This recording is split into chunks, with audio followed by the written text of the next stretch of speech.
In this video, I would like to look back on the gardens that we have constructed in the last 2 years, including my impressions and what they were like at the time. Over the past 2 years, I have been all over Japan, to so many different places, met with so many different gardeners, and had wonderful experiences.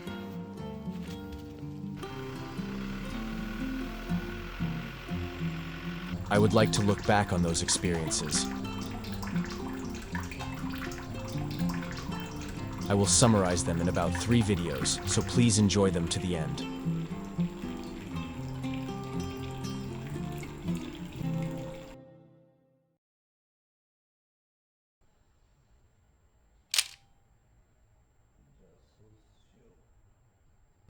Let's start with the first.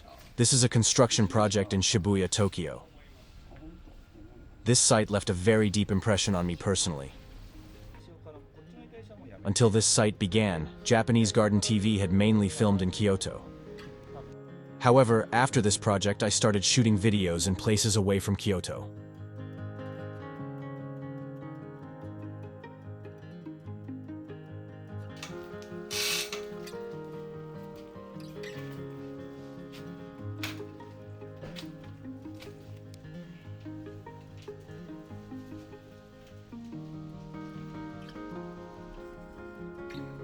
The construction started in September 2021 and then continued until the end of November.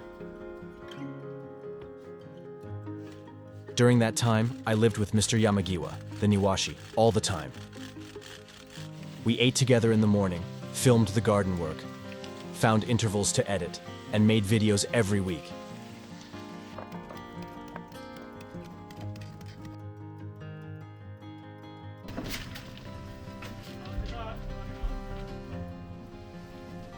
The result was a very long project with 14 videos. To be honest, I think it was a very hard project.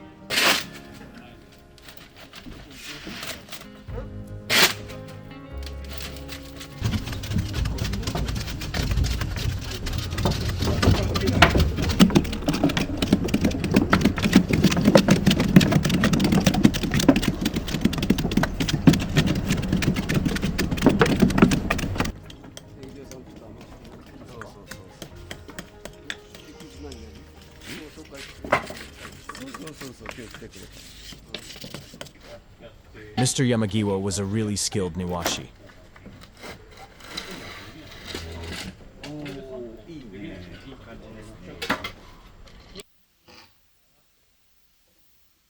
In this garden, he built an earthen wall using a method called hanchiku.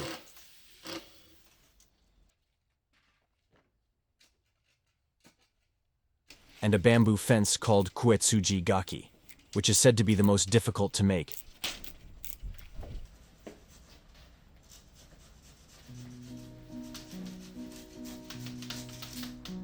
All of them were made with sensitivity, beauty, and elegance.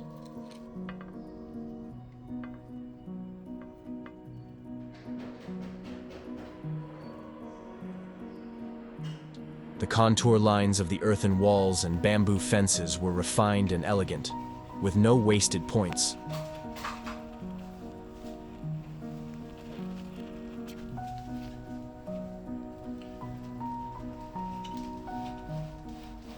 Looking back at the video, I feel that Mr. Yamagiwa's handiwork is so refined and beautiful that it gives me goosebumps.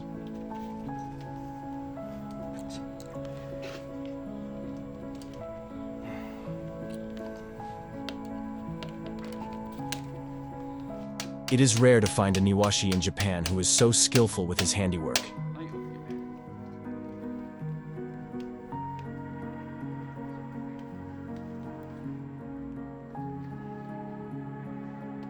Japanese Niwashi often design the garden, procure materials, construct the gardens, and care for them, all in one integrated process.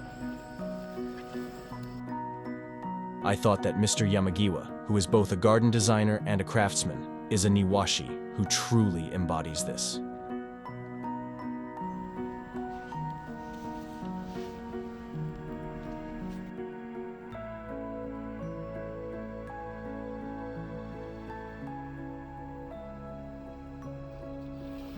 I felt that this attention to all the details and the ability to consistently create a garden led to this wonderful garden with its overall harmony.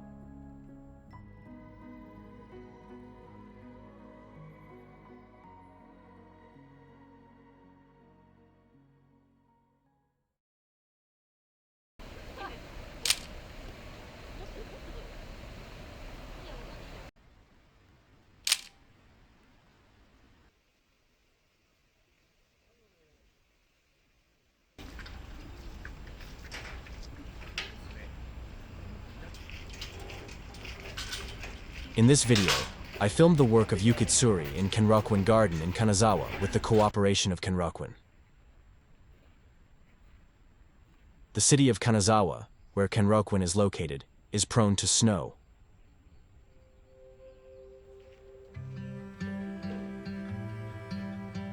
Therefore, ropes are tied to pine branches one by one to prevent them from being broken by the weight of snow on the branches.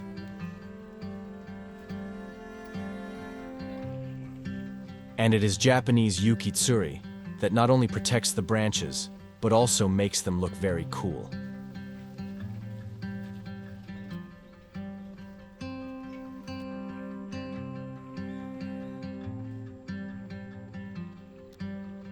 The pine trees in Kenroku Garden are incredibly large, and you will not find such magnificent pine trees anywhere else in Japan.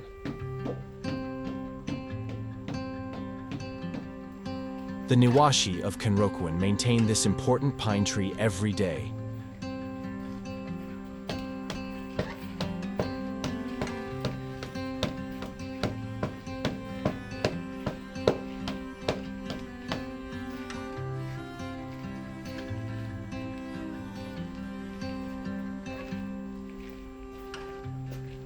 The first step in the process of Yukitsuri is to tie a rope to a large pillar. Then, the pillar is fastened to the pine tree. Then the Niwashi climbs to the top of the pole and distributes the rope from the top to the waiting Niwashi below.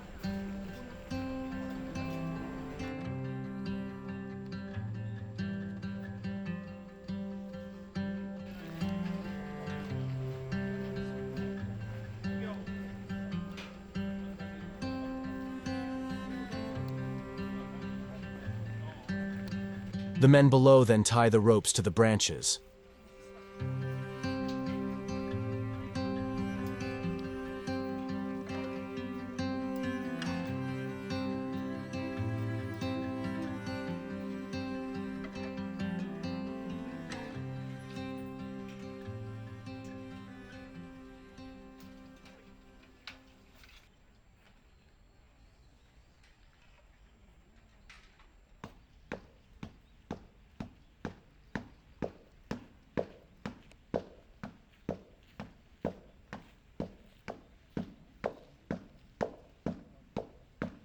I was very impressed by their refined workmanship, the beauty of the tied ropes, and the beauty of the final result.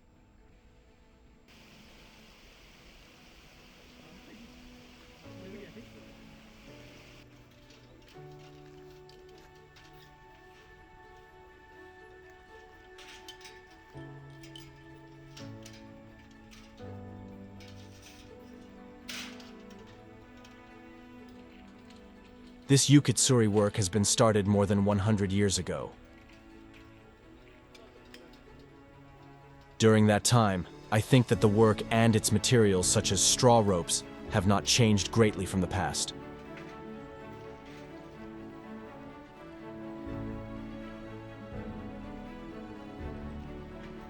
And as this Yukitsuri is carried out year after year, the traditional techniques and wisdom are passed on to the next generation.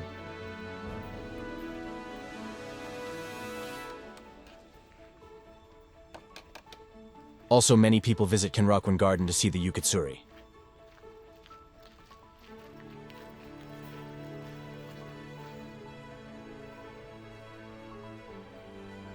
I sincerely hope that this cycle will continue, and that this tradition will be preserved for the future.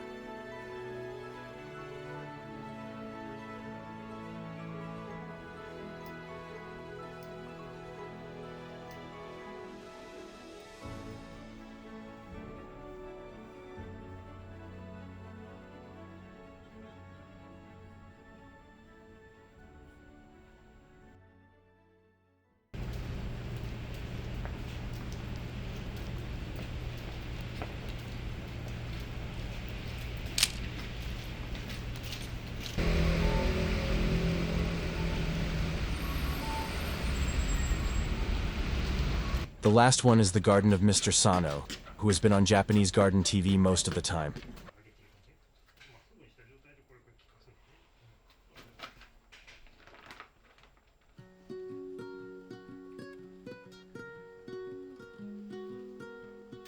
The location is a courtyard in a house in an alley in Kyoto.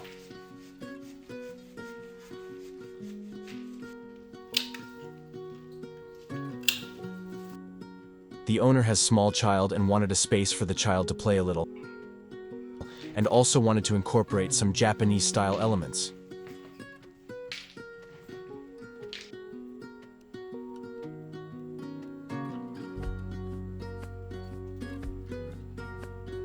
Mr. Sano did not just use Japanese materials, but used Vietnamese slabs of a slightly darker color to create a terrace for the small child.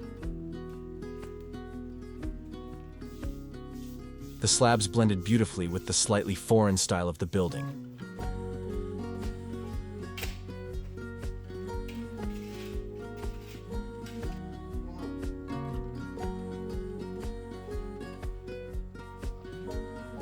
Mr. Sano further added an Oribe lantern as a Japanese-style element to this space. Then he also added a hand basin that he made himself by processing the umbrella of the lantern. It is not easy to harmonize this strong Japanese element in this space.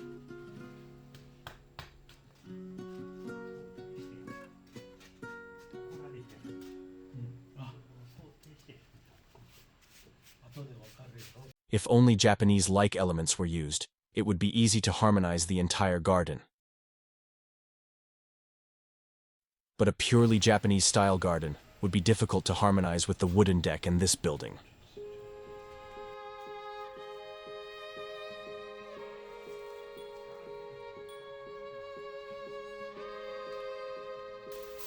On the other hand, it is not interesting to just match it with the foreign-style building, nor does it answer the owner's request.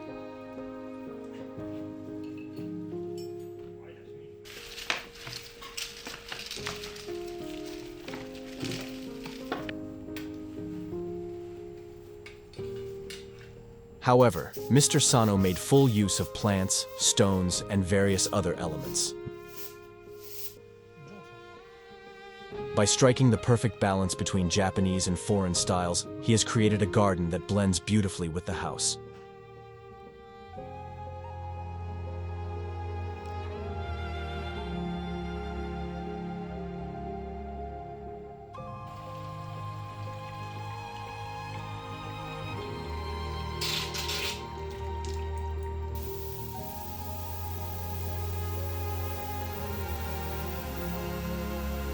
This may seem like an easy task, but it is quite a difficult one. It is in this aspect that we can see Mr. Sano's good sense.